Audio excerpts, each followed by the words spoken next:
जैसे कभी आपने साइकिल चलाई है, जब फर्स्ट टाइम साइकिल चलाई होगी ना, तो जब हैंडल पे ध्यान दिया पेडल रुक गए, पेडल पे ध्यान दिया हैंडल घूम गया।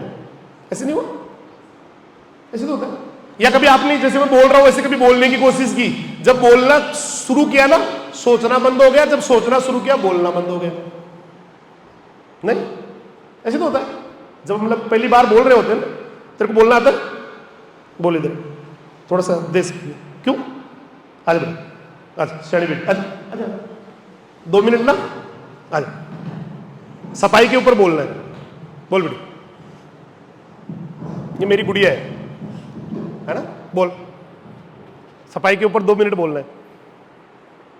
Good morning, my name is Priyansh Pandawat. I read in class 8.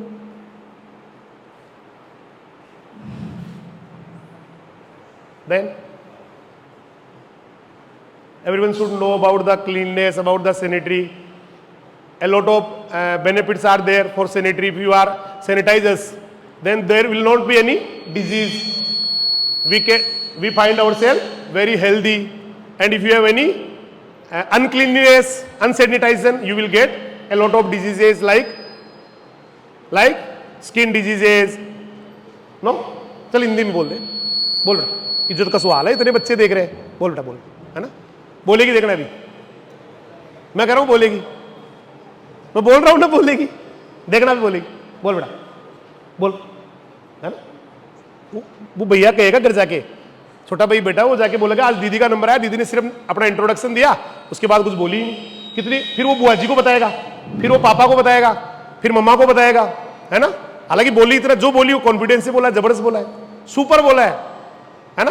कुछ भी बोलने का 2 लाइन बोल बेटी, बोल बेटा। अब तो कुछ तो बोलना पड़ेगा, नहीं न तो मैं बैठूंगा न तेरे को बैठने दूंगा, बोल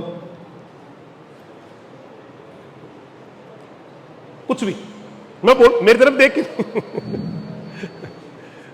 बोल बेटा, कुछ भी बोल सफाई के लिए, मतलब है ना कि ऐसे आज के बाद रेपर कहीं डालने नहीं, मैं बोलूंगा वो नहीं बोलना, अपने मन से बोलना है। हमारे स्कूल में हमेशा अपन को सफाई रखनी चाहिए, कभी भी हमारे स्कूल में कचरा नहीं फेंकना चाहिए, इससे हमें कोई नुकसान होता है। कहाँ डाले फिर कचरे को? डस्टबिन में डाले। और नहीं डाले तो नहीं डाले तो हमको बीमारी हो सकती है। अच्छा नहीं लगता ना? कौन सा पॉल्यूशन बताया था अभी? Landscape pollution. जोरदार ताली बेटा, और जोरदार।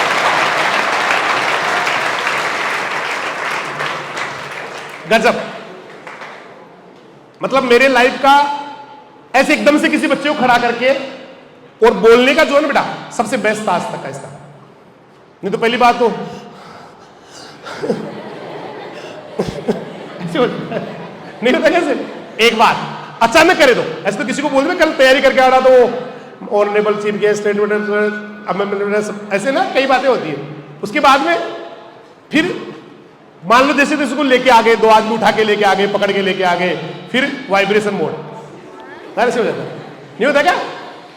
बेटी आई, कॉन्फिडेंस से बोला, अच्छा बोला, क्योंकि एकदम से तो इतना ही बोल सकता आदमी। मेंटल प्रिपरेशन नहीं थी, कल परसों मैंने कहा था ना, बिना मेंटल प्रिपरेशन के जहर खाते तो भी लोग मरते नहीं। तो मेंटल प्रिपरेशन थी नहीं बोलने की, एकदम से सर ने कह दिया, फिर भी इसने बहुत गजब बोला।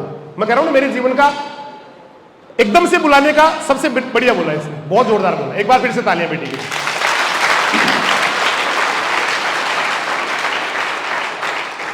अमूमन क्या होता है, ऐसा क्यों होता है? इस बिटिया को आप 3 दिन तक 4 दिन तक लगातार बुलवाते जाओ, 5 दिन तक लगातार बुलवाते जाओ, 7वें दिन तो यूं बोलेगी, यूं छठा ऐसे लगेगा जैसे दुनिया की सबसे बड़ी स्पीकर है, क्योंकि प्रैक्टिस से आता बेटा। हम जब पहली बार कोई चीज कर रहे होते हैं तो माइंड काम करता है, और माइंड कभी 2 चीज एक साथ नहीं कर सकता। माइंड 2 चीज एक साथ नहीं कर सकता। आप जब हैंडल पे ध्यान देते तो पेडल रुक जाते हैं, पेडल पे ध्यान देते तो हैंडल घूम जाता है, गिर जाता है। फिर पता है शुरू की साइकिल कैसे चलाई जाती है? सिर्फ हैंडल पे ध्यान देते, पीछे धक्का देने वाला छोटा भाई होता है। जीवन की शुरुआती साइकिल मैंने तो ऐसे चलाई है, जिसमें मैंने कोशिश की, सारा पेडल पे ध्यान दे रहा हूं, हैंडल घूम रहा है, हैंडल पे ध्यान दे रहा हूं, पेडल घूम रहा है। फिर बलराम जी को बोलता, मैंने कहा आप धक्के लगाओ, मैं तो ऐसे ही चलाऊंगा बस ऐसे। तो बलराम जी पीछे से धक्के लगाते हैं, मैं साइकिल चलाता। That was my first cycle riding, ऐसी हुई है ना, क्योंकि वो पेडल पे ध्यान दिया तो घूमना ही पक्का। क्योंकि पेडल पे ध्यान, दिमाग का पेडल पे गया, हैंडल पे नहीं रहा, हैंडल पे ध्यान रहा, पेडल रुक गए। लेकिन बाद में जब सीख गए तो ऐसा क्यों होता है कि आराम से दोनों काम हो जाते हैं, पेडल भी दे रहे होते हैं, हैंडल भी सही जगह होता है, सामने भैंस आ गई तो भी हम उसको साइड में से लेके आगे वापस सीधा कर लेते हैं। और कभी कभी तो भैंस आ गई साइड में से चले गए तो पता नहीं चलता कि भैंस आई भी थी क्या पीछे, नहीं हुआ ऐसे, पता ही नहीं हमें क्या क्या हुआ था पीछे रास्ते में, क्योंकि माइंड तो कुछ और ही सोच रहा होता है, सारा काम अपने आप हो रहा होता है। ऐसा क्यों पता है? क्योंकि जब आप लगातार किसी प्रैक्टिस को करते हैं बेटा, किसी काम को करते हैं, तो फिर वो माइंड से वो चीज पता कहां चली जाती है, नर्व कोड के पास। और नर्व कोड कई सारे काम एक साथ कर सकती है, अपने आप ही हैंडल अपनी जगह, अपने आप पेडल लग रहे हैं, अपने आप चल रही है, माइंड में कुछ और ही बातें चल रही है। माइंड में ना बुआ जी के यहां पहुंच के वहां रसगुल्ले खा रहे होते हैं, माइंड में तो वो चल रहा होता है, जबकि काम अपने आप हो रहा होता है।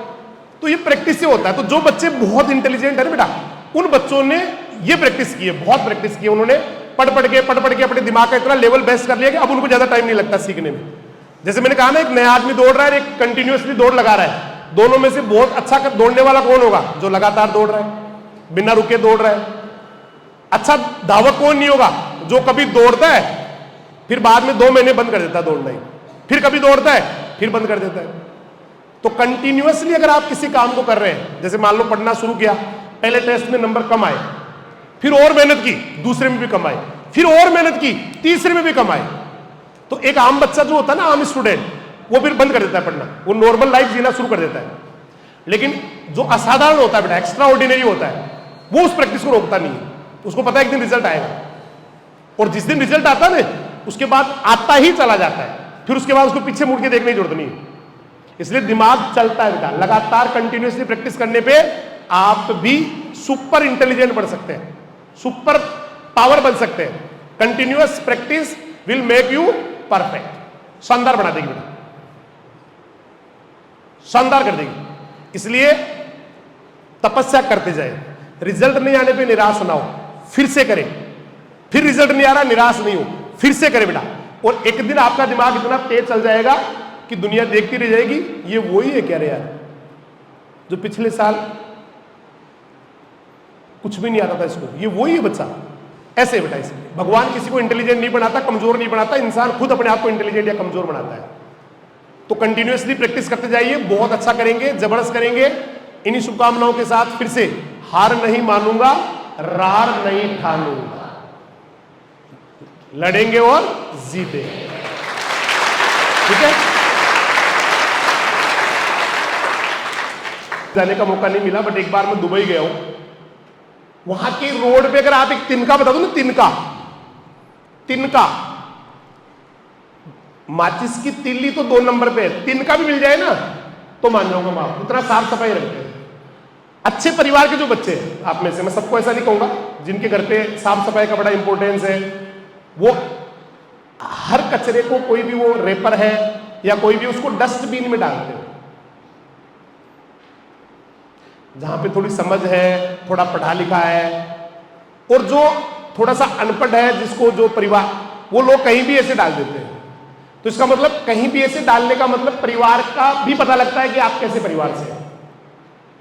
जगह जगह डस्टबिन रखे हुए हैं, जगह जगह, फिर भी मान लेते नहीं रखे हुए। कितने ऐसे बच्चे हैं जो रेपर को बैग के साइड वाले जेब में डाल के और डस्टबिन आने का वेट करते हैं, डस्टबिन के पास जाने का वेट करते हैं। कितने बच्चे ईमानदार से आगे करना देंगे? ऐसे कई बच्चे जिनकी आदतों में वो, उन्होंने रेपर जो होता है ना, ऊपर का कवर होता है, बिस्किट खाए, नमकीन खाई या और कुछ लिया है ना, टॉफी ली, तो उसका ऊपर का जो कवर है उसको बैग के साइड वाले जेब में डाल लेते हो। और जब डस्टबिन मिलता है, या कोई हो सकता है कहीं कचरे का ढेर ही पड़ा हो, नगर पालिका का या ग्राम पंचायत का, तो वहां ले जाके उसको डाल देते हैं। ये एक बहुत जोरदार प्रैक्टिस है। आपको पता है, जमीन का खराब दिखना, उस पे पॉलीथीन दिखना, उस पे ना बोटल्स दिखना, उसके ऊपर कोई और कचरा दिखना, कपड़े, जूते, सब्जियां, ये दिखना, ये एक टाइप का पॉल्यूशन है। कोई बता सकता है इस पॉल्यूशन का नाम क्या है? नए बच्चों में से, फिर पुराने वालों से पूछूंगा। If there is garbage on the land, the pollution will be called, yes, मृदा प्रदूषण। और कोई, anybody else? I am repeating the question. If there is garbage on the land, then the pollution will be calm. Only new students, not the olds. हालांकि old से पूछूंगा, old वालों को भी नहीं आता है. चलिए ओल्ड में सर, लैंडस्केप पोल्यूशन, इसको तो क्या परसों बताया था, उसका इसको बोला जाता है लैंडस्केप पोल्यूशन. क्या बोलते बेटा? भूदृश्य प्रदूषण. जो भी आपको जमीन पे दिखता है वो लैंडस्केप कहलाता है. जैसे आपको जितनी दूर की जमीन दिख रही है ना बेटा, उसको इंग्लिश में लैंडस्केप कहते हैं, हिंदी में भूदृश्य कहते हैं. उसका बुरा दिखना लैंडस्केप पोल्यूशन या भूदृश्य प्रदूषण कहलाता है. बहुत बुरा लगता है जब फॉरेन कंट्री के लोग आते हैं ना, तो ऐसे बोलते हैं इंडिया बकवास कंट्री है. बहुत शर्म आती है बेटा, वो वापस नहीं आते क्योंकि वो बोलते हैं इंडिया में बहुत गंदगी है, वहां के लोग बड़े गंदे रहते हैं, वहां पे हेल्थ के प्रति जागरूकता नहीं है, बीमारियों के प्रति जागरूकता नहीं है, कुछ भी खा लेते हैं, कुछ भी कहीं बैठ जाते हैं डिब्बा लेके. अब तो फिर भी कम हो गया. नहीं पहले गांव की आबादी, गांव का जो रास्ता होता था ना कच्चा, शेरों, गांव में कितने लोग रहते हैं उस रास्ते से पता लग जाता था, क्योंकि वहां पर लोग डिब्बे लेके बैठते थे. और जिस रास्ते में ज्यादा लोग डिब्बे लेके बैठे, मतलब ज्यादा गंदगी मिलती थी, उस गांव की पॉपुलेशन भी ज्यादा होती थी. तो गांव की पॉपुलेशन गिनने की जरूरत नहीं थी, उसके अंदर आने वाले रास्ते को देख लिया जाता था कि कितने लोग रहते हैं. हालांकि अब बदल गए, वैसा नहीं है. आज हर घर में जो है ना साफ सफाई का ध्यान रखा जा रहा है, लेकिन बेटा कुछ आदतें हमें बदलनी पड़ेगी. ये परिसर आपका है, ये जो कैंपस है वो आपका है, ये टोटल चीजें बेटा आपकी है जब तक आप यहां हैं. और वो गंदा सा दिखना, कहीं पॉलीथीन का रेपर पड़ा है, कहीं क्या पड़ा है, ये बहुत भद्दा लगता है बेटा, बहुत बुरा लगता है. हम उसके लिए पनिशमेंट चालू करें, मुझे लगता है फिर ये एक वो पशु वाली बात हो गई कि एक एनिमल जब दूध नहीं दे रहा उसके डंडे मारते या लात मारता उसके डंडे मारते, या वो परेशान करता है डंडे मारते, कुत्ता भौंकता है उसको डराते धमकाते, फिर तो एनिमल कैटेगरी में चले गए. इसलिए हम नहीं चाहते कि भाई इसके लिए कोई इस तरह का करे कि भाई कोई ऐसा करता हुआ मिल गया तो उसको ये किया जाएगा. ऐसा करना नहीं पड़े बेटा. आपका परिसर है, एक पॉलीथीन, एक रेपर दिखना नहीं चाहिए बेटा कहीं भी. मौसम ऐसा है, साफ सफाई का पूरा ध्यान रखना है. कपड़े पूरे सुखाने हैं, नहाने के बाद पूरा अपने आप को सुखा के ही कपड़े पहनना, मैंने कई बार कह दिया. फिर भी अगर किसी को लगता है कि मुझे हल्की फुल्की खुजली सी हो रही है, बाकी लोगों से अपने आप को आइसोलेट कर लेना है. जब धूप निकलती है तो आपके जो बेडशीट है या आपका जो और बाकी कपड़े हैं उनको धूप में डाल दो बेटा. जितना सूखा रखोगे अपने आप को उतना ही हेल्दी रहोगे.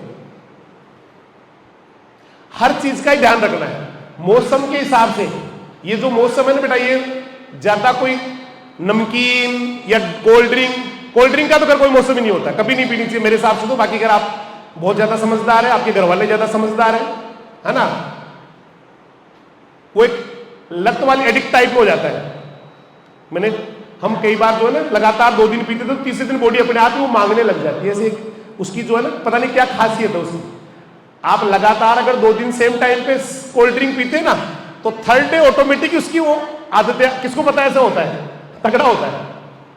चलो 3 दिन के बाद मान लो किसी ने लगातार 3 दिन 2:30 पे कोल्ड ड्रिंक पी, चौथे दिन बॉडी अपने आप ही कहती थी कोल्ड ड्रिंक किधर है भैया, अपने आप मांगने लग जाए. तो ऐसे किसी चीज का एडिक्शन नहीं होना चाहिए. ये तो थी साफ सफाई की बात. बहुत अच्छे से मतलब बिल्कुल परफेक्टली इस मौसम में नमी से जितना बच सकते हो बेटा उतना ही हेल्दी रहो. गर्मियों में गर्मी से बचना चाहिए, सर्दियों में सर्दी से बचना चाहिए, बरसात में नमी से बचना चाहिए. According to weather condition acclimatization कर लेना चाहिए, उसके हिसाब से अपने आप को ढाल लेना चाहिए. साफ सफाई के बारे में दोबारा नहीं कहना पड़े बेटा. एक हॉस्टल में ना कभी भी कोई भगता या चिल्लाता या इस तरह से मिल गया ना बेटा, तो थोड़ा सा बुरा लग जाएगा, है ना, बुरा लग जाएगा बेटा.